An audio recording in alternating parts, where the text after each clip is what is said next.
We're not in the business of filling bellies. We're in the business of filling souls. Oh, now come on. No, wait a minute. That's too, but this is a company. This is how we feel. This is a corporation. Okay. Come on.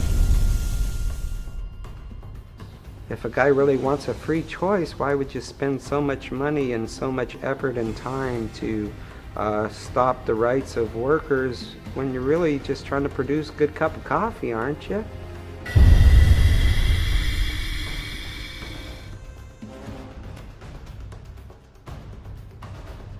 I was working in a Chicago store when the first Chicago store in Logan Square went public with their union affiliation. And when that happened, immediately there were notices put up at my store. The manager said the union is just a bunch of anarchists and communists. They want to destroy the government.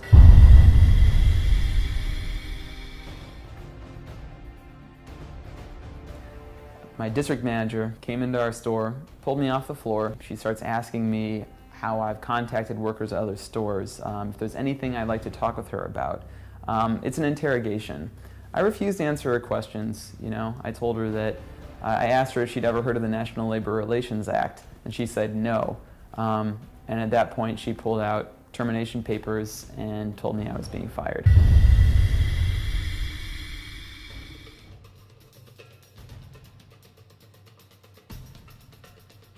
The union-busting attorney didn't really interact with the workers a lot. What they did was trained management, how to deal with us.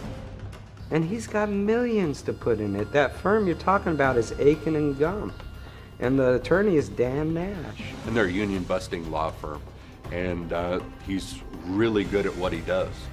But also it gave me, Jeff, and quite a few other reps around here a heck of an education. How to deal with things, what to look for. It was great. Thank you again, Dan.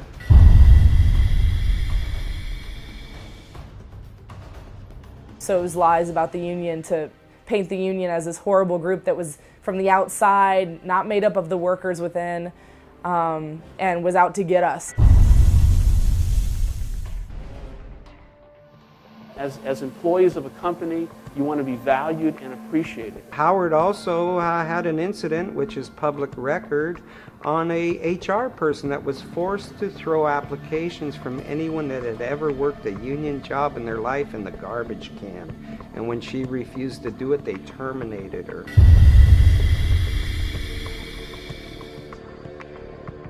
I grew up in Brooklyn, New York, in federally subsidized housing.